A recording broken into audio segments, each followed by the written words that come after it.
आज का बड़ा मुद्दा, जी हां, कल लंदन में एक प्रेस कॉन्फ्रेंस की मुबैना हैकर, जो अपने आप को हैकर बताते हैं सैयद शुजा ने, और इंकशाफ किए कि उन्होंने ईवीएम हैक किए थे। 2014 के इलेक्शन को लेकर के उन्होंने गड़बड़ी के इल्जाम लगाए। वहां पर कांग्रेस के सीनियर लीडर कपिल सिब्बल भी मौजूद थे।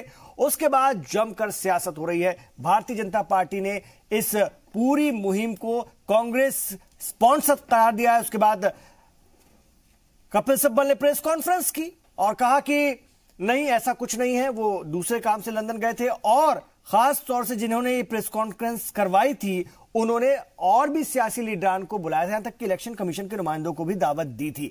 तो इसको लेकर के जमकर सियासत हो रही है। आप दिन भर से तमाम टेलीविजन चैनल्स पर इस पर बातचीत सुन रहे होंगे। हम इस पर और खास तौर से इसके जो वजूहात हैं और क्या वाकई बैलेट पेपर की अब इस वक्त जरूरत है इलेक्शन में, या फिर खासतौर से वीवीपैट को और ज्यादा बेहतर किए जाने की जरूरत है, इस पर भी हम बात करेंगे। और बहुत सीनियर पैनल मेरे साथ आज तशरीफ फरमा है। आइए मैं उनका तारुफ आपसे करवा दूं। मेरे साथ भारतीय जनता पार्टी के लीडर महेश वर्मा जी इस वक्त स्टूडियो में तशरीफ फरमा है। थोड़ी देर बाद आपको स्क्रीन पर दिखेंगे। अभी वो आए हैं, इसलिए अभी स्क्रीन पर नहीं दिख रहे हैं। गजेंद्र जी ज्यादा मुस्कुरा रहे हैं क्योंकि गजेंद्र जी दिख रहे हैं। घनेंद्र जी स्वागत है आपका हमारे बेहद खास प्रोग्राम में। और मैंने अपने साथ जोड़ा है अनिल मिश्रा जी को, सीनियर सहाफी हैं। सर खैर मकदम है आपका। आमिर हैदर जैदी साहब मेरे बिल्कुल बाजू में बैठे हैं, सीपीआई के तर्जुमान, बेहद सीनियर लीडर हैं। अफजल अब्बास साहब को भी हमने अपने साथ लिया है, लीडर हैं जेडीयू के, उनसे भी बात करेंगे। और विवेक सूद साहब मेरे साथ जुड़ रहे हैं सीनियर एडवोकेट के तौर पर, उनसे भी हम बात करेंगे। और महेश वर्मा जी तो हैं ही हमारे साथ, भारतीय जनता पार्टी के सीनियर लीडर। आइए शुरुआत करते हैं। पहला जो इस प्रोग्राम का तरीकाकार है, 2 मिनट में जो मौजू है उस पर आप तमाम लोगों को अपनी बात रखनी है। मैं अपने साथ बैठे आमिर हैदर जैदी साहब से शुरू करता हूं। सर, प्रेस कॉन्फ्रेंस, उसके बाद बीजेपी के हमले, कांग्रेस की प्रेस कॉन्फ्रेंस, क्या कहेंगे? और ये जो बड़ा सवाल है, आज दिन भर इस पर बड़ी सियासत हुई है। देखिए आप इमरान भाई, एक चीज देखिए, किसने क्या कहा मुझे इसमें नहीं जाना, किसने कहा ये नहीं जाना, क्या कहा इस पे जाना। जो ये सैयद शुजा साहब है, मेरी नजर में ये हाफिज सईद और जो दाऊद इब्राहिम है उससे ज्यादा अपराधी है देश का। क्यों कि इसने पूरे देश के लोकतंत्र का अपहरण किया है। किसके लिए किया है, ये सेकंड सवाल बन जाता है। अपराधी वो भी है, लेकिन ये उससे बड़ा अपराधी है। और भारत सरकार को हाफिज सईद को भूल के दाऊद इब्राहिम को ये बाद में आए, ये मुद्दा ही नहीं है। ये सैयद शुजा हिंदुस्तान की धरती पे होना चाहिए। इसने पूरे लोकतंत्र का अपहरण किया, हत्या की है, और सब अपराधी हैं। जो 11 लोग मरे वो अपराधी हैं। हत्या जिसने की वो भी अपराधी है। जो इसकी अब वकालत कर रहा है वो भी अपराधी है।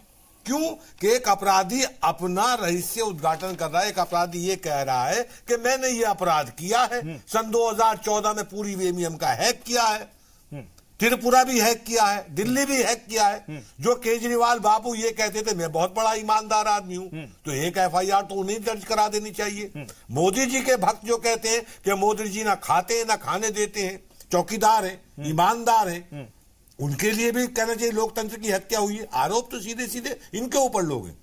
तो शुजा जितना अपराधी है उतना अपराधी केजरीवाल भी है और बीजेपी के सारे जनमानस हैं। इनके ऊपर एफआईआर दर्ज होके इन्वेस्टिगेशन होना चाहिए, ये लोकतंत्र की हत्या क्यों हुई है। और अगर इस पे नहीं होता है, कहते हैं कि साहब हार की वजह से ठीकरा फोड़ रही है कांग्रेस या ये कर रही है। हमने सुना है कि उस प्रेस कॉन्फ्रेंस में सारी मीडिया को, सारे विपक्ष को बुलाया गया था। अब कोई गया कोई नहीं गया, सवाल ये नहीं बनता कि वहां कपिल सिब्बल थे या नहीं थे। सवाल ये कि एक अपराधी ने स्वीकार किया है 2014 के अंदर उसने अपराध किया था। ठीक है सर, मैं आऊंगा आपके पास। ठीक है, मैं आपके पास आऊंगा। हालांकि इलेक्शन कमीशन ने बाकायदा इसके खिलाफ शिकायत दर्ज कराई है, पुलिस में एफआईआर दर्ज कराई गई है। और इस सैयद शुजा के खिलाफ भी, साथ में जिन्होंने इस प्रेस कॉन्फ्रेंस को आयोजित करवाया था उन लोगों के खिलाफ भी एफआईआर दर्ज कराई गई है। मैं घनेंद्र जी की तरफ जाऊंगा। घनेंद्र जी, जो सियासी जमातें जेएनयू में नारे सुनकर भी सबूत मांगती हैं कि क्या वाकई नारे लगे या नहीं, सर्जिकल स्ट्राइक को लेकर के सवाल करती हैं, सबूत मांगती हैं, वो एक मुंह छुपाए हुए शख्स की बात पर, आवाज पर इतनी जल्दी रिएक्ट कैसे कर सकती है? कांग्रेस के अभिषेक मनु सिंह भी तुरंत सामने आ गए, उन्होंने अपनी बात रख दी और कांग्रेस बड़े सवाल उठा रही है। क्या जवाब है आपके पास? देखिए इमरान जी, निश्चित तौर पर सवाल तो उठे हैं और सवाल अभी नहीं उठे। पहली बार शुजा की प्रेस कॉन्फ्रेंस से चीजें सामने नहीं, इससे पहले भी देश में ईवीएम को लेके जगह जगह सवाल उठे हैं। आपने भी देखा, हमने भी देखा, आपके टेलीविजन ने भी देखा किस तरीके से मध्य प्रदेश में ईवीएम को जब दिखा रहे थे कलेक्टर, तो वहां पे बटन किसी का दब रहा था, वोट कहीं और जा रहा था। एक ही पार्टी के पास वोट क्यों जा रहा था?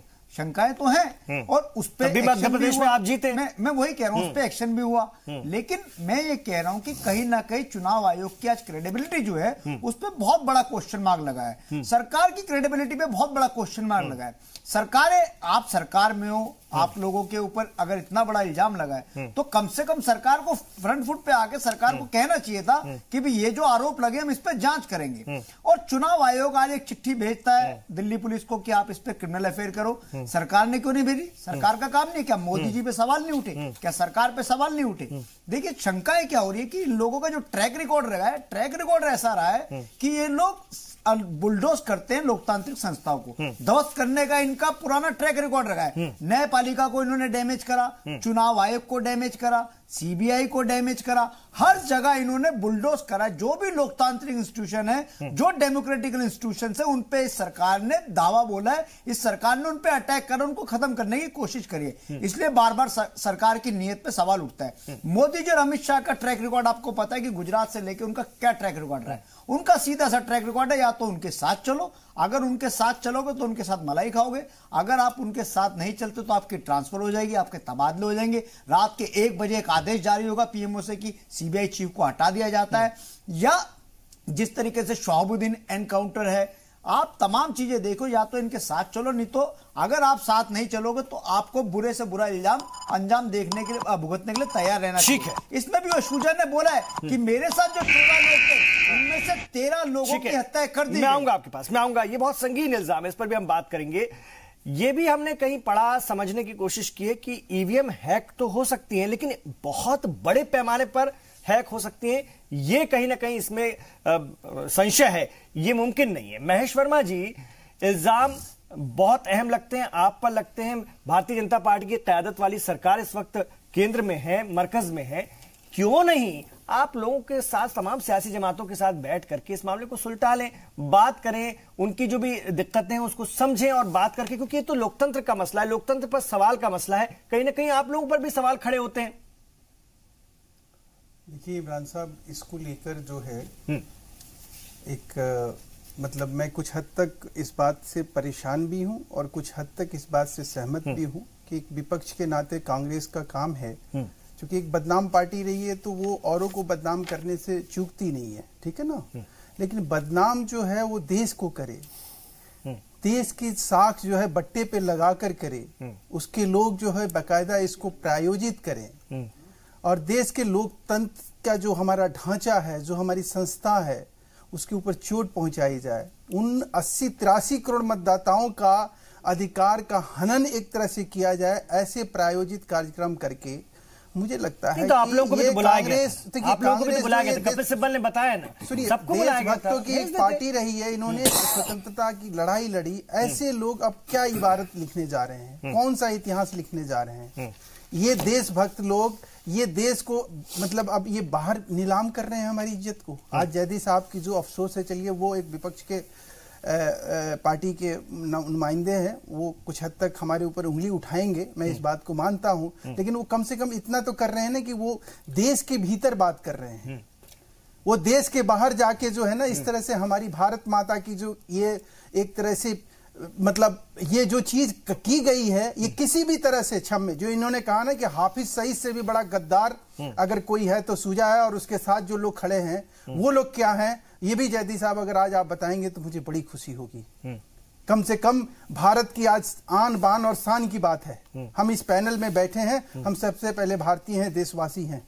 हमारी अगर आन बान और शान पर किसी ने चोट पहुंचाई है, या वो सूजा हो या मूसा हो, उसको देखने और समझने की और उसको मतलब उसके प्रति होशियार रहने की, सतर्क रहने की हमारी कोशिश होनी चाहिए। ठीक है सर, मैं आऊंगा आपके पास। ये मुद्दा किसी एक सियासी जमात को लेकर भी नहीं है, वैसे ये सीधे तौर पर डेमोक्रेसी को लेकर के सवाल है। उसकी शफाफियत को लेकर सवाल है, उसकी पारदर्शिता को लेकर सवाल है, तो इस पर उसी ढंग से बात होनी चाहिए। ठीक है, इस वक्त बीजेपी की क़यादत वाली सरकार, एक दौर में आप लोगों ने भी इस तरह के सवाल उठाए थे जब 10 साल कांग्रेस का यूपीए का राज रहा, तो दूसरे टर्म के वक्त आप लोगों ने भी बड़ी जोर से, मुझे याद है मुख्तार अब्बास नकवी साहब जो आज मिनिस्टर है, वो कहा करते थे उस वक्त की ईवीएम की जांच होनी चाहिए। बहुत सारी बातें सर, इसमें मैं बात करूंगा।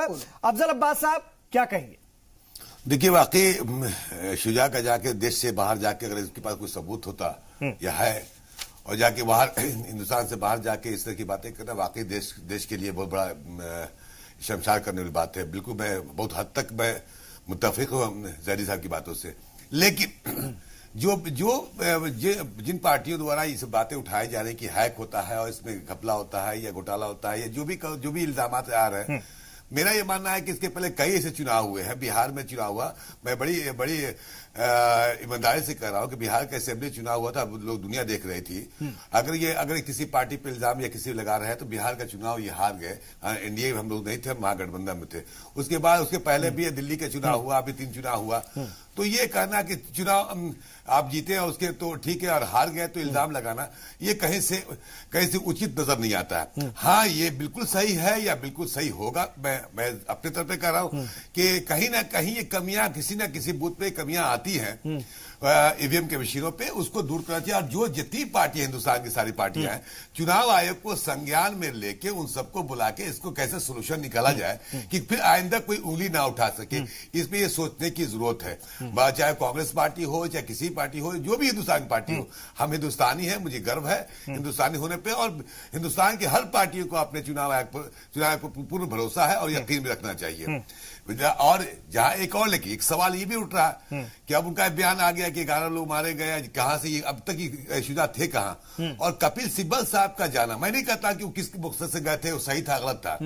कपिल सिब्बल साहब का उस प्रेस कॉन्फ्रेंस में रहना कहीं ना कहीं सवाल ये निशान खड़ा करता है, वो शक के दायरे में आ रहे हैं और जो उसको भारतीय जनता पार्टी और लोग भी उठा रहे हैं।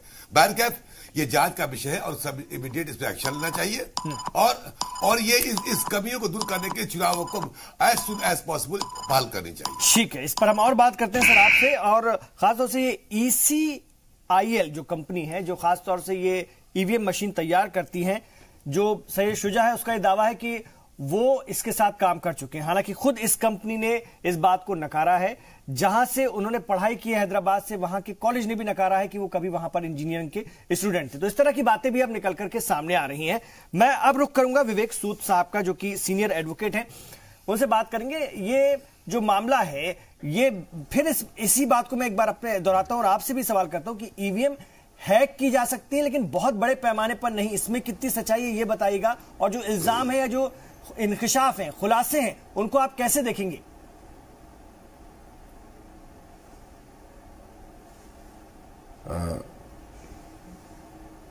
देखिए, ऐसा है कि एक तो ईवीएम मशीन्स को हैक करना इज वेरी वेरी डिफिकल्ट, और मैं नहीं मानता कि कोई ईवीएम मशीन्स हैक हुई हैं जी। ये ज्यादा ये पॉलिटिकल एलिगेशन इसमें ज्यादा दिख रहा है। From a legal point of view इसमें कोई एविडेंस नहीं है, और इस टाइप का एलिगेशन लगाना it is a direct attack on the democracy.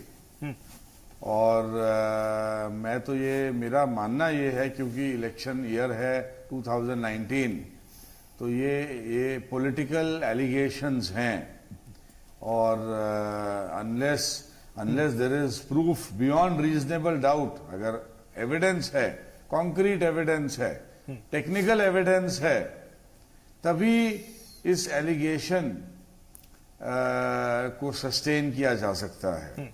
ये ओरल स्टेटमेंट देना और ये किसी का कहना, किसी एक आदमी का कहना कि ईवीएम मशीन हैक हुई थी 2014 में या फलाने इलेक्शन में या उस इलेक्शन में, ये एक बहुत ही वाइल्ड एलिगेशन है, और from legal point of view कोई कॉग्निजेंस लेने लायक नहीं है इस टाइप का एविडेंस पे। इस टाइप की स्टेटमेंट्स पे तो आप कुछ भी चैलेंज कर दीजिए, तो वो मेरे हिसाब से तो ये जायज नहीं है। ये एलिगेशन, इस एलिगेशन में दम नहीं है, ये एक पॉलिटिकल गिमिक है, ये लीगली सस्टेनेबल एविडेंस नहीं है, लीगली एडमिसिबल एविडेंस नहीं है, और इस एविडेंस पे, इस स्टेटमेंट पे को कोई कॉग्निजेंस नहीं लेना चाहिए। ठीक है, एक सियासी चाल है, जैसा कि आप भी समझ रहे हैं। मैं अनिल जी के पास अब आऊंगा। अनिल जी, आपने सबको सुना, ये सियासी अगर चाल है तो फिर किसको फायदा होता है इसमें दिख रहा है? कपिल सिब्बल तो खुद वहां पर मौजूद थे। बीजेपी एग्रेसिव हो गई, काफी आक्रामक जारहाना अंदाज में जवाब दे रही। बाकी सियासी जमातें भी अपने अपने तरीके से इस पूरे मामले को रख रही है। एक बात मैं आपको और याद दिलाना चाहूंगा अनिल जी, इलेक्शन कमीशन ने एक बार चैलेंज बाकायदा दिया था कि आप आइए और हैक कर करके ईवीएम को दिखाइए, लेकिन उन्होंने कहा था आप छू नहीं सकते इसको, मतलब खोल नहीं सकते, छू नहीं सकते, आपको दूर से इसको हैक करके दिखाना पड़ेगा। ये उस चैलेंज की एक शर्त थी। तो अब जब इन्होंने कुछ इंकशाफात किया, हालांकि एक भी सबूत इनके दावे पर उन्होंने नहीं दिया है, कैसे देखते हैं इन इल्जामात को और उसके बाद की सियासत को?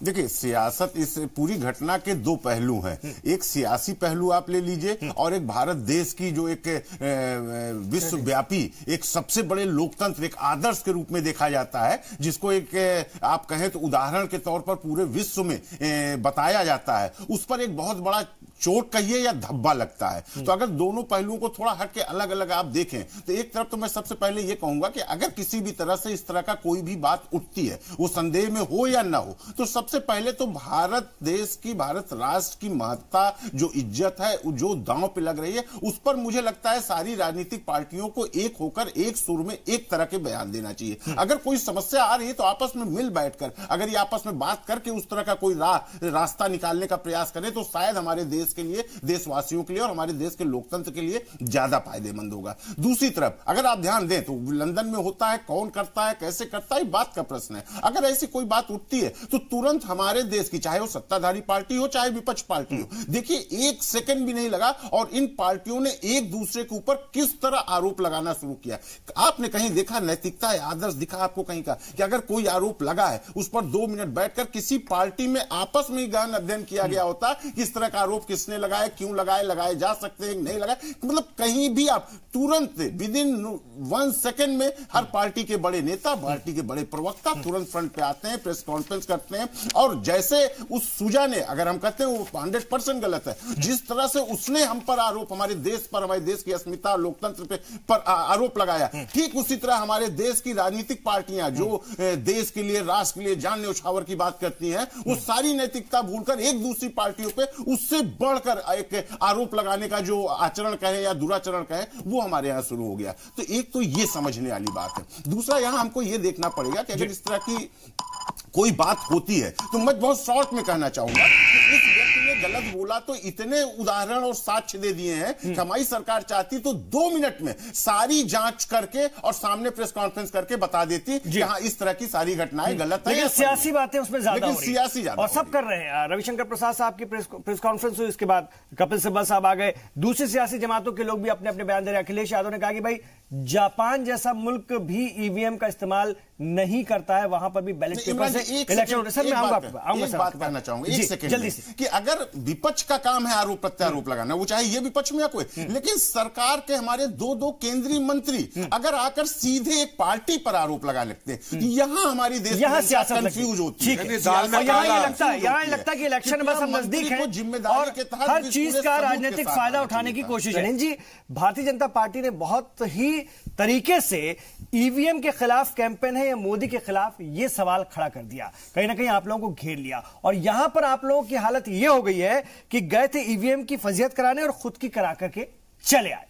देखिए इमरान जी, सबसे पहले इस देश में ईवीएम पे किसने सवाल उठाए थे? आपने अपने ओपनिंग रिमार्क्स में बताया था कि जीवीएल नरसिम्हा राव साहब हमारे पार्टी के मेंबर ऑफ पार्लियामेंट नहीं है, भारतीय जनता पार्टी के स्पोक्स पर्सन है और भारतीय जनता पार्टी के मेंबर ऑफ पार्लियामेंट है। उन्होंने तो पूरी की पूरी किताब लिख दी कि ईवीएम कैसे हैक की जा सकती है। मैं भी उस सवाल पर नहीं जा रहा, मैं सवाल सिर्फ बार बार यही उठा रहा हूं कि सरकार की क्रेडिबिलिटी पे क्वेश्चन मार्क उठाए, इलेक्शन कमीशन की क्रेडिबिलिटी पे क्वेश्चन मार्क उठाए। आज देश का मतदाता अपने आप को ठगा महसूस कर रहा है। देश के मतदाता को लग रहा है कि कहीं ना कहीं मेरे अधिकारों का हनन हो रहा है, कहीं ना कहीं मैं जो चाह रहा था वो नहीं हुआ, जो दूसरे लोग चाह रहे थे, जो चोर चाह रहे थे, चोरों के हिसाब से सर एक बात सरकारें बन रही है। ठीक, एक बात सुनिए, लेकिन कांग्रेस का जो किरदार है इस मामले में वो भी बड़ा अजीब है। कपिल सिब्बल उस प्रेस कॉन्फ्रेंस में पहुंच जाते हैं, उसके बाद कभी कांग्रेस कहती है इमरान भाई हमने नहीं किया, इमरान भाई तो वो कह रहे हैं आप लपक लेते हैं, इन पर इल्जाम लगाते हैं, जब आप पर अटैक होता है तो आप थोड़ा सा पीछे हट जाते हैं। ये क्या तरीका क्या है? इमरान भाई बड़ा सीधा सा सवाल है सरकार की क्रेडिबिलिटी पे क्वेश्चन मार्क लगा है, चुनाव आयोग की क्रेडिबिलिटी पे क्वेश्चन मार्क लगा है, देश के लोगों के दिमाग में जो शंकाएं पैदा हुई है, जवाब दीजिए। उसका सरकार की क्रेडिबिलिटी पर सवाल उठा रहा है, सवाल उठा है, और ये दुनिया भर में अच्छा मैसेज नहीं जा रहा है। मैं वही कह रहा हूं इमरान जी, एक मैं छोटी सी पहले अपनी बात कह दूं, बोल दीजिए। देखिए जब सवाल खड़े हो रहे हैं ना, तो आप उन सवालों के साथ हो, सरकार में आपको जवाब आपको देना है, इलेक्शन कमीशन को जवाब देना है। पूरी ऑपोजिशन कह रही कि बैलेट पेपर पे चुनाव करवा लो, आप क्यों नहीं बैलेट पेपर पे आते? कोर्ट ने भी इस बात को खारिज कर दिया सर, कोर्ट ने भी इस बात को खारिज कर दिया। इलेक्शन कमीशन के पास जाओ और बोलो कि बैलेट पे चुनाव कराएं। लेकिन मैं महेश जी बैलेट पे चुनाव क्यों नहीं करवाने चाहते? क्योंकि बैलेट पे देखा इन्होंने, उत्तर प्रदेश में चुनाव होते 6 महीने पहले ईवीएम पे, तो भारतीय जनता पार्टी प्रचंड बहुमत के साथ सरकार में आती है। 6 महीने बाद निकाय के चुनाव होते हैं बैलेट से, और भारतीय जनता पार्टी तमाम सीटों पे हारती है। ये 2 एग्जाम्पल आप 3 रियासतों में जो अभी कांग्रेस की सरकार बनी है वो कैसे? 3 रियासतों में जो कांग्रेस की सरकार बनी है वो भी तो ईवीएम की वोटिंग से बनी है। देश की अस्मिता से सौदा करने का काम जो है कपिल सिब्बल ने जो किया है, हाफिज सईद से भी बड़ा अपराधी जो कम्युनिस्ट पार्टी के हमारे नुमाइंदे जैदी साहब ने कहा कि उससे भी बड़ा ये आतंकवादी आज सूझा हुआ, उसके साथ कपिल सिब्बल जैसे लोग खड़ा होते हैं, बोलने से कुछ नहीं होता। इलेक्शन कमीशन ने दर्ज कराई करती है, और वो इलेक्शन कमीशन जिसकी क्रेडेंशियल को लेकर इंटरनेशनल लेवल पे आज बांग्लादेश में हमारे चुनाव आयोग के द्वारा चुनाव होता है, नेपाल में होता है, उसी ईवीएम के जरिए हम तमाम जगह अफ्रीका के कई मुल्कों में हमने किया है। आज उसकी क्रेडेंशियल की जो है दुनिया में जो है डंका बज रहा है, उसकी क्रेडेंशियल पर अगर कांग्रेस ने एक सूजा की तरफ से अगर इस तरह से वार किया है, प्रतिघात किया है और इस तरह के कुकृत्य किया है, मैं कहता हूं कि कपिल सिब्बल को कांग्रेस से बाहर करना चाहिए, एफआईआर करवा दो चाहिए। और ऐसे लोगों को महेश वर्मा जी, आप भी तो सियासत ही कर रहे हैं, आप भी तो सियासत कर रहे हैं, आप सियासत क्यों कर रहे हैं? आप इन इल्जामात, आपकी सियासी जमात के लोग, आपकी पार्टी के लोग, हम देख रहे हैं तमाम सीनियर लीडरान इन इल्जामात का कोई मुस्बत जवाब थोड़ी ना दे रहे हैं, वो सीधे कांग्रेस को घेर रहे हैं। आप इस पर ठंडे दिमाग से बात कीजिए, आवाम के सामने फैक्ट रखिए। हमने देश को कभी बदनाम करने की कोशिश नहीं करी। हम वही लोग हैं, सुप्रीम कोर्ट गई बीजेपी, जब उसे लगा कि ईवीएम में टेम्परिंग कर रही है कांग्रेस, हमने वहां पे सारी चीजों को, सारे अच्छे तरीके से अपनी चीजों को रखा। इलेक्शन कमीशन ने कांग्रेस को बुलाया, आम आदमी पार्टी को बुलाया, सारी पार्टियों को बुलाया। आप घर में जो कुछ कहना है उन्हें ध्वस्त करो। आप लोगों का ट्रैक रिकॉर्ड खराब है, आप लोग हमेशा लोकतंत्र संस्थाओं पर हमला करते हो, आप लोग हमेशा बेईमानी से चुनाव जीतते हो। और ये मैं नहीं कह रहा, ये मैं नहीं कह रहा, मेरी बात मेरा बात मानना, ये सुब्रमण्यम स्वामी भी कह रहे हैं, ये जीवीएस नरसिम्हा राव भी कह रहे हैं, हम सब कह रहे हैं। ठीक है, मैं एक बार फिर विवेक सूद जी की तरफ जाना चाहूंगा। विवेक सूद जी, आप जरूर ये बताइए मुझे, विवेक सूद जी, आप कानूनी जानकार के तौर पर जरूर मुझे, ठीक है सर, ठीक है, ठीक है, आप बोलेंगे, आप बोलने नहीं दूंगा। ठीक है, आऊंगा, मैं जी आऊंगा। नहीं, ठीक है, अभी दोनों लोग जाइए, अभी दोनों लोग जाइए, अभी सब लोग जाइए। विवेक जी, आप मुझे बताइए, नहीं ठीक है, ठीक है सर, ठीक है, महेश जी आऊंगा आपके पास। विवेक जी, आप मुझे बताइए, कायदे से होना क्या चाहिए था इस इशू को लेकर के? ये सियासी बातें तो आपने भी कहा कि बहुत गलत हो रही हैं और एक दूसरे पर सिर्फ इल्जाम तराशी के अलावा कुछ नहीं, होना क्या चाहिए था? देखिए, मेरे ओपिनियन में तो कुछ नहीं होना चाहिए। ये कहना कि अब हमें बैलेट पेपर्स के थ्रू इलेक्शन करवाना चाहिए, ये तो एक रिग्रेसिव स्टेप हो जाएगा। आप कल को ये कहेंगे कि बैलेट पेपर भी क्वेश्चनेबल है, सारी जनता को इकट्ठे करके बाय शो ऑफ हैंड्स हो जाने चाहिए इलेक्शन। देखिए, ईवीएम मशीन्स जो हैं ये वर्ल्ड ओवर एक्सेप्टेड है, एक्सेप्टेबल टेक्नोलॉजी है, क्रेडिबल टेक्नोलॉजी है। Election commission, we are in a democratic system, election commission एक इंडिपेंडेंट बॉडी है। पर अखिलेश यादव कह रहे थे, आज ही मैं सुन रहा था कि जापान में तो ईवीएम से नहीं कराए जाते, वहां के लोगों ने बैलेट का इस्तेमाल करना ज्यादा मुनासिब समझा, जबकि तकनीक के मामले में, टेक्नोलॉजी के मामले में वो हमसे बहुत आगे हैं। लीगल पॉइंट ऑफ व्यू इस पे कोई कॉग्निजेंस नहीं लेना चाहिए। मैं कोई साइड्स नहीं ले रहा हूं, मैं तो एक लीगल पर्सपेक्टिव दे रहा हूं। ये कहना क्या बैलेट पेपर्स के थ्रू इलेक्शन होने चाहिए, तो ये तो एक रिग्रेसिव स्टेप हो जाएगा। You are going back in time. Senior journalist Anil Mishra ji, sir आपसे कुछ पूछना चाह रहे हैं जी। तो ये तो allegation for the sake of allegation है, क्योंकि इलेक्शन ईयर है, 2019 है। आप पूछिए सर। तो इस टाइप के और कई मुद्दे उठेंगे, कई एलिगेशन लगेंगे और देश की जनता को भरपूर एंटरटेनमेंट मिलेगा। मेरे को तो ये एलिगेशन जो हैं ये बहुत एंटरटेनिंग एलिगेशंस हैं। सूद साहब, मैं आपसे एक टेक्निकल प्रश्न जानना चाहता हूं। जो बाकी बातें हो रही सियासी वो तो अलग है, चूंकि मुझे जो जानकारी है कि आपको इस मामले में काफी जानकारी भी है, तो मैं ये जानना चाहता हूं कि सैयद शुजा ने जो बाकी बातें कही वो सब एक तरफ, लेकिन उसने एक बात जो टेक्निकली कही कि ग्रेफाइट ट्रांसमीटर के थ्रू ये सारे ट्रांजेक्शन किए जा रहे थे without wifi and without Bluetooth. तो मैं आपसे ये जानना चाहता हूं, क्या ऐसी पॉसिबिलिटी है कि विदाउट वाईफाई, विदाउट ब्लूटूथ और कोई एक ग्रेनाइट ट्रांजैक्शन नहीं है, लीगल एक्सपर्ट है अनिल जी, नहीं वो बताएंगे सर उनको जी। देखिए ऐसा है, मैं सीनियर काउंसिल हूं, सीनियर एडवोकेट हूं, मुझे टेक्नोलॉजी की वो नॉलेज नहीं है। ये जो सवाल है ये आप किसी इन्फोसिस या कोई टीसीएस या कोई इस कंपनी, कोई टेक्नोक्रेट से ये सवाल कीजिए। मुझे ये जानकारी थी, शायद आपको टेक्निकल नॉलेज है। अनिल जी, आपके सवालों का जवाब मैं दे दूं? आपके वहां इंटरनेशनल या प्रेस कॉन्फ्रेंस हो रहा था, मैं टेक्नोक्रेट नहीं हूं। ठीक है सर, मैं लौटूंगा जी। इमरान जी, जब वहां प्रेस कॉन्फ्रेंस चल रहा था, प्रेस कॉन्फ्रेंस में जहां कपिल सिब्बल साहब भी बैठे हुए थे, वहां एक सवाल उठाया गया कि आप ये जो बात कह रहे हैं उसको आप डेमोन्स्ट्रेट कर सकते हो, बता सकते हो। उसने ये कहा कि आधे घंटे में ये सारा प्रोसेस कंप्लीट होता है। उस आदमी का ये कहना था कि नहीं, हम आपको पर्सनली शेयर करेंगे, हम पब्लिकली नहीं कर सकते हैं। एक बात। दूसरी बात कि उसने ये कहा कि 11 लोगों की हत्या हुई है और वो भी 11 साल पहले। उस समय कांग्रेस की आंध्रा में गवर्नमेंट थी, उस समय 11 लोगों की हत्या होती है, उस समय का पुलिस प्रशासन क्या कर रहा होता है? इसका जवाब तो कांग्रेस को देना पड़ेगा। तीसरी बात कि आप वहां पर जब जाके इस तरह से एक देश का न्यायविद, एक देश का इतने बड़े कानूनविद हमारे, और वो कानून न्याय मंत्री रहे हैं इस देश में कपिल सिब्बल साहब, क्या उनकी ये जिम्मेवारी बनती है कि ऐसी चीजों को इंटरनेशनल फोरम पे इस तरह से उठाने का क्या फायदा होगा? क्या मिलेगा इससे देश को? देश के मतदाताओं को क्या मिलेगा? देश के नागरिकों को क्या मिलेगा?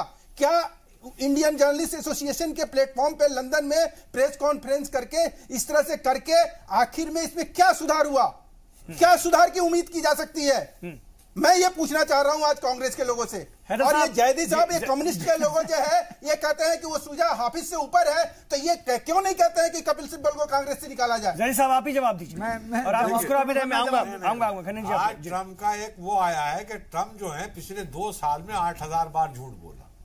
प्रतियोगिता बीजेपी वालों से करा लेनी चाहिए, तुरंत करा लेनी चाहिए। अरे यार, आप जो इतना झूठ मतलब की बात बोलते है, हैं, क्यों आप मतलब आप क्यों कांग्रेस के, आप कांग्रेस को बचाने मसला के ये चक्कर में कह रहे हैं 2014 में आप कहो ना कि आपकी जीप जवान फिसल गई इसलिए आपने वो कह रहा है कि हमने 2014 में ईवीएम हैक की।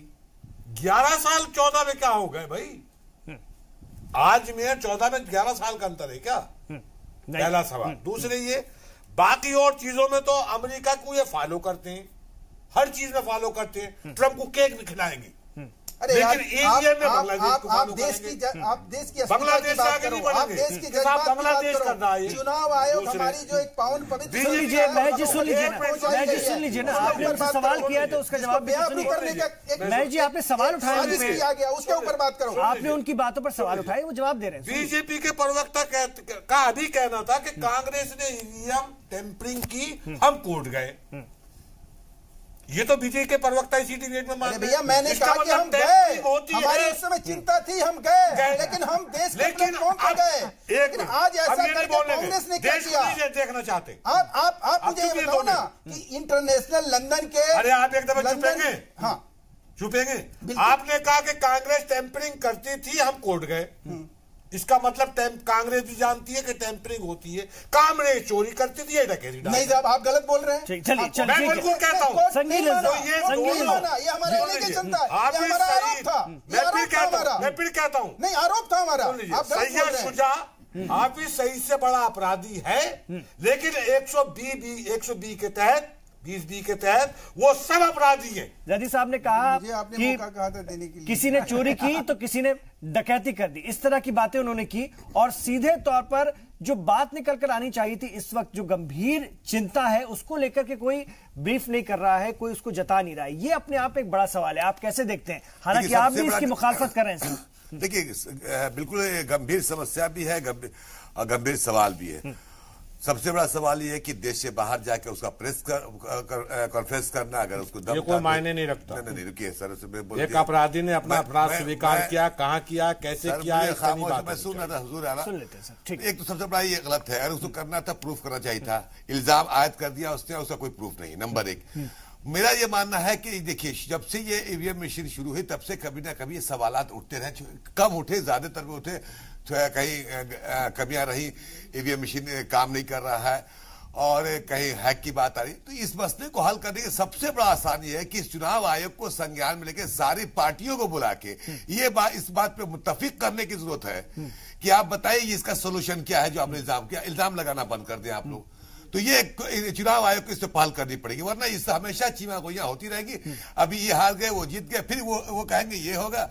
मैं इसको समझता हूं कि इलेक्शन कमीशन ने जैसे एक एफआईआर दर्ज करा दिया है, ऑब्जेक्शन लिया, लेकिन उनको दूसरी तरह की पहल करनी चाहिए थी। आपको इल्जामात को हल करने के लिए कि आगे आइंदा इसमें इल्जाम ना लगाया जाए या एक दूसरे पर आरोप प्रत्यारोप ना हो, इसका सोल्यूशन कैसे दिखे हिंदुस्तान की सारी पार्टियों को एक तो चुनाव आयोग ने इसका हल और सोल्यूशन निकालने के लिए बाकायदा सारी पॉलिटिकल पार्टियों का नहीं वर्मा जी, मसला सुनिए इसके ऊपर हियरिंग हुई। कांग्रेस को पता है चोरी होती है। एक मिनट सुन लेते हैं सर, एक मिनट सुन लेते हैं अफजल अब्बास साहब को जी। दूसरी बात, जहां तक ये हैक करने के लिए इसमें कमी आती है, मैं हमेशा अपनी लाइफ में कम से कम 10 से 15 बार तो मैं पोलिंग एजेंट रहा हूं अपने बूथ पे। तो जब हैक की बात है और इसमें गड़बड़ी की बात है तो मॉक पोलिंग होता है। मॉक पोलिंग में सारे पार्टी के एजेंट वहां बैठते हैं और नहीं एक 10-10 बार दबा के सब लोग देखते हैं, फिर इसको रिकाउंटिंग होते हैं, आपके 10 बार डाला तो आया कि नहीं आया, तो वहां प्रूफ होता है।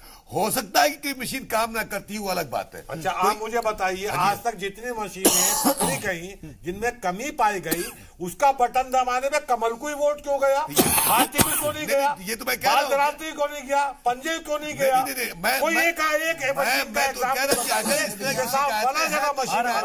वहां पे सारे वोट पंजे को जा रहे थे, वहां पे सारे वोट कम्युनिस्टों को जा रहे थे, को जा रहे थे। मैं तो कह रहा हूं कि अगर इस तरह की बात है इसको सॉर्ट आउट होना चाहिए, हो जाता है। वो यही तो बात कह रहे हैं, वो यही बात कह रहे हैं कि कोई रास्ता निकलना चाहिए सबको साथ लेकर के। अनिल जी, ये जो इल्जाम फिर सियासी लग रहे हैं उसको लेकर के आपने भी कहा कि एक रास्ता निकालना चाहिए।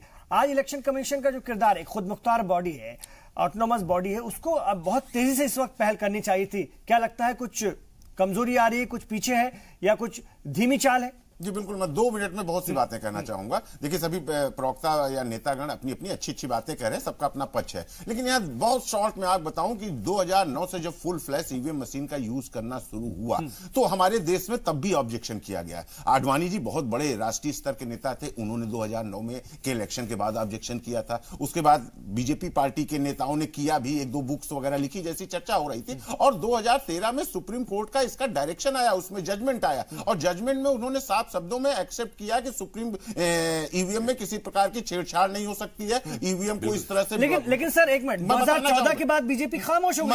वही मैं बताना चाह रहा हूं। और उस वक्त बीजेपी पार्टी के द्वारा यह शिकायत की गई थी, क्योंकि उस वक्त यूपीए की सरकार थी, कांग्रेस की सरकार थी एक तरह से माना जाए। और वही 2014 में जब सत्ता बदलती है और जब माहौल बदलना शुरू होता है, कांग्रेस चुनाव आने लगती है, अन्य पार्टियां आने लगती है, तो फिर से वही ईवीएम की बात उठती है। ठीक है, बहुत जगहों पर कमियां पाई गई और 2018 में फिर सुप्रीम कोर्ट ने इस पर प्रॉपर डिसीजन दिया है। और एक लाइन अगर उसके डिसीजन में देख लिया जाए तो बड़े डिस्कशन के बाद, ऐसा भी नहीं कि सुप्रीम कोर्ट ऐसे ही कोई मनचाही बात करता है, वो टेक्निकली पूरा डिस्कस करने के बाद उसने कहा था कि यह संभव नहीं दिखता कि ईवीएम में मशीन में किसी प्रकार की छेड़छाड़ की जा सकती है। लेकिन उसके बावजूद सुप्रीम कोर्ट ने एक डायरेक्शन सा दिया था चुनाव आयोग को कि आप सभी पार्टियों को बुला लें और उस बुलाकर उस सभी नेता, इंजीनियर, एक्सपर्ट हो, उसको चेक करें, उनको चेक करने मौका दें और एक मौका दें अगर कहां वहां संभावना है गड़बड़ होने की। तो अगर आपको याद हो, दिल्ली विधानसभा में आप पार्टी के विधायक ने खड़े खड़े पूरा ईवीएम हैक करके दिखा दिया था, लेकिन जब वहां बुलाया गया तो वही व्यक्ति नहीं गए। तो मेरा कहने का आशय ये नहीं, मैं किसी पर आरोप प्रत्यारोप नहीं कर रहा हूं, मेरा कहने का आशय एक पहलू ये है। लेकिन दूसरा पहलू, जिस मुद्दे पे हम लोग बात करने के लिए बैठे हैं, कल जो कुछ हुआ देश के लिए बहुत शर्मनाक है। लेकिन सर बहुत एक शॉर्ट में बोलता हूं, लेकिन साहब प्रश्न ये है कि जब ये घटना हुई तो हमारे देश की सरकार की ये जिम्मेदारी बनती थी। बहुत छोटी बात थी ये, वो व्यक्ति कौन है, उसने अपने से रिलेटेड सारी बातें बताई, उसने कब क्या किया उसने ये बताया, उसने इतने प्रूफ दे दिए हैं कि हमारी सरकार चाहती तो 4 घंटे में उन सारे प्रूफ को लेकर पत्रकारों के सामने आ जाती और ये सिद्ध कर देती ये प्रूफ गलत है। लेकिन यहाँ सत्ता पक्ष ने गलत खेल खेला, सत्ता पक्ष ने देश की जनता के साथ एक गलत डायरेक्शन दिया, जिसने सीधे विपक्ष की भूमिका निभाई। कांग्रेस के लिए 2014 से पहले ईवीएम खराब थी, अब क्यों है? नहीं साहब, मैं आपको जानना चाहता हूं 2013 में जब बीजेपी ने 2014 से पहले 2013 में बीजेपी ने 2014 के बाद कांग्रेस ने ठीक है सर, तो फिर वही बात निकल कर आ रही है। ठीक है, वही बात निकल कर आ रही है। मैं जी वही बात निकल कर आ रही है। एक चोरी करता है जैदी साहब, एक डकैती डालता है। जैदी साहब वही बात निकल कर आ रही है। मैं जी सुनिए, मैं जी बात सुनिए, वही बात निकल कर सामने आ रही है कि एक भय, एक डर आवाम के बीच में बना रहे ईवीएम का, और वो सभी सियासी पार्टियां उसको बनाए रखना चाहती हैं ताकि हार का ठीकरा फोड़ने के लिए ये सबसे अच्छी वजह बनी है। ये सबसे अच्छी बना लॉजिक है। 2014 से पहले बीजेपी के लिए ईवीएम क्यों खराब थी, कांग्रेस के लिए क्यों अच्छी थी? आप बोले जा रहे हो 2019 जैदी साहब सुन लीजिए, जैदी साहब सुन लीजिए ना, वो जवाब दे रहे हैं। भाषण करा लो तो बाकी लोगों को जैदी साहब सुन लीजिए। हाँ बोलिए, मैं जी आप बोलिए। गलत नहीं है, सही है। मैं जी जल्दी जवाब दीजिए। मैं आपसे ये पूछना चाह रहा हूँ कि आज इमरान साहब जो ये आपने डिबेट बुलाई है वो इसलिए बुलाई है कि शुजा ने जो एक प्रेस कॉन्फ्रेंस, अरे शुजा तो अपराधी है, बोलने नहीं देना, बोलिए फिर। 2014 से पहले आपके लिए ईवीएम ये आप इनके लिए कांग्रेस के लिए अच्छी थी, अब कांग्रेस के लिए। लेकिन जो सवाल जैदी साहब उठा रहे हैं, जैदी साहब जो सवाल उठा रहे हैं वो उसका जवाब जल्दी दे दीजिए। मैं आज के डेट में जो आपने ये मुद्दा रेज किया, इस मुद्दा को अगर खड़ा किया है तो इसका वो फ्रॉड है, हम कह रहे हैं वो फ्रॉड है, वो झूठ बोल रहा है, हम ये भी कह रहे हैं। लेकिन कह रहा हूं, मैं ये कह रहा हूं वो झूठ नहीं बोल रहा। कांग्रेस के नेता, कांग्रेस के द्वारा ये प्रायोजित कार्यक्रम पे आज जो है 2014 से पहले 2014 से पहले ईवीएम क्यों खराब थी, ये जो किया गया है 2014 से आप फिर घूम फिर कर उसी बात पर आ गए, आप उसी बात पर आ गए जो आपने शुरुआत में कही थी। ये सूट नहीं कर 2014 से पहले ईवीएम क्यों खराब थी? बजाते हैं। ठीक है सर, मेरे पास वक्त बिल्कुल नहीं है। मैं जी वक्त मेरे पास नहीं। जल्दी साहब सुनिए, बात सुनिए, वक्त बिल्कुल नहीं है। मैं 30 सेकंड का वक्त अब तमाम मेहमानों को मैं आपके पास 30 सेकंड का मैं वक्त तमाम लोगों को दूंगा। अपनी अपनी बात रखिएगा। हम आखिरी मरहले में पहुंच गए, बहस बहुत खास हो गई, बहुत लंबी हो गई, कुछ ज्यादा हो गई। चलिए मैं अफजल अब्बास साहब से शुरू करता हूं। 30 सेकंड में फाइनल कमेंट। बिल्कुल, ये मैंने पहले भी कहा, इसी बात को मैं रिपीट भी करना चाहूंगा कि इमीडिएट इस पर एक्शन लेना चाहिए चुनाव आयोग को, और जो समस्याएं हर पार्टी की तरफ से उठ रही हैं, जो ग्रीवांसेस जो है लोग के, उसको दूर करने की कोशिश करना चाहिए। और इतना डायरेक्ट इल्जाम लगाना कि एकदम हैक होता है, मैं इस पक्ष में नहीं हूं। कई कमियां त्रुटियां होंगी, मुमकिन है, क्योंकि इलेक्ट्रॉनिक मशीन है, कभी खराब अच्छी हो सकती है, लेकिन सिरे से कह देना कि हैक करना मुझे कहीं से अतिशयोक्ति लगता है। ठीक है, मैं एक बार जाना चाहूंगा हमारे घनेम जी के पास। घनेम जी 30 सेकंड में अपनी बात रखिए, फाइनल कमेंट। बड़े इल्जाम लगे आपकी तरफ बीजेपी की ओर से। इल्जाम तो भारतीय जनता पार्टी की तरफ लगे। हम तो बड़ी सीधी सी सवाल हमने करा था कि कोई सरकार चल रही है तो मोरालिटी नाम की कोई चीज है? मोरालिटी के नाम पे सरकार को आगे आना चाहिए। सरकार के ऊपर उंगली उठ रही है, सरकार के मुखिया के ऊपर उंगली उठ रही है, रूलिंग पार्टी के ऊपर उंगली उठ रही है, इलेक्शन कमीशन के ऊपर उंगलियां उठ रही हैं। अगर इतने सारे सवाल, इतनी सारी शंकाएं आ रही हैं और कहीं ना कहीं विश्वसनीयता का सवाल है, तो सरकार को सामने आना चाहिए, सरकार को इस मामले की जांच करानी चाहिए। लेकिन सरकार की तरफ से स्टेटमेंट वही आ रही कि कांग्रेस ने ये करा, उन्होंने ये करा। आप बताइए, आप क्या करने जा रहे हो? आपके ऊपर सवाल उठे, आप जवाब दोगे कि आपको क्या करना है? देश के लोग आपसे जवाब मांग रहे हैं। ठीक है सर, मेरा तो सिंपल सवाल है देश के सामने। 2013 के चुनाव में बीजेपी के लिए ईवीएम खराब थी, कांग्रेस के लिए अच्छी थी। 2014 तक बीजेपी के लिए ईवीएम खराब थी। अब ऐसा क्या हुआ बीजेपी के लिए ईवीएम अच्छी हो गई और कांग्रेस के लिए खराब हो गई? इसका मतलब यह जरूर लाजिम है देश जाने कि कांग्रेस जिस रास्ते से चोरी करती थी, बीजेपी उस रास्ते से देश के लोकतंत्र की डकैती डाल रही है और पूरे देश को खड़ा होना चाहिए इन लोगों के खिलाफ। महेश वर्मा जी 30 सेकंड में फाइनल कमेंट। देखिए, मैं आपसे ये कहना चाह रहा हूं कि ये जो प्रेस कॉन्फ्रेंस हुआ है, इस प्रेस कॉन्फ्रेंस के जरिए मुझे समझ में नहीं आ रहा है कि क्या हासिल करने की कोशिश की गई है। ये एक तरह से देश को बदनाम करने की कोशिश की गई है और निश्चित रूप से ऐसी बदनामी को रोकने के लिए जो भी आदमी देश का सच्चा देशभक्त होगा वो इसके खिलाफ बोलेगा, वो इसके खिलाफ लड़ेगा, वो इसके खिलाफ जाएगा। ये सरकार पे आरोप नहीं लगा, ये चुनाव आयोग पर आरोप लगा है, इसीलिए चुनाव आयोग ने इसमें FIR दर्ज किया। तो एक सच्चे भारतीय होने के नाते सबको इसका विरोध करना चाहिए। सच्चे भारतीय राष्ट्रवाद से आपने जोड़ दिया। विवेक सूद जी फाइनल कमेंट 30 सेकंड में सर। जी, मेरा ओपिनियन ये है कि ये जो एलिगेशन है ये सुप्रीम कोर्ट टेस्ट कर चुका है, ये मुद्दे को डील विद कर चुका है सुप्रीम कोर्ट।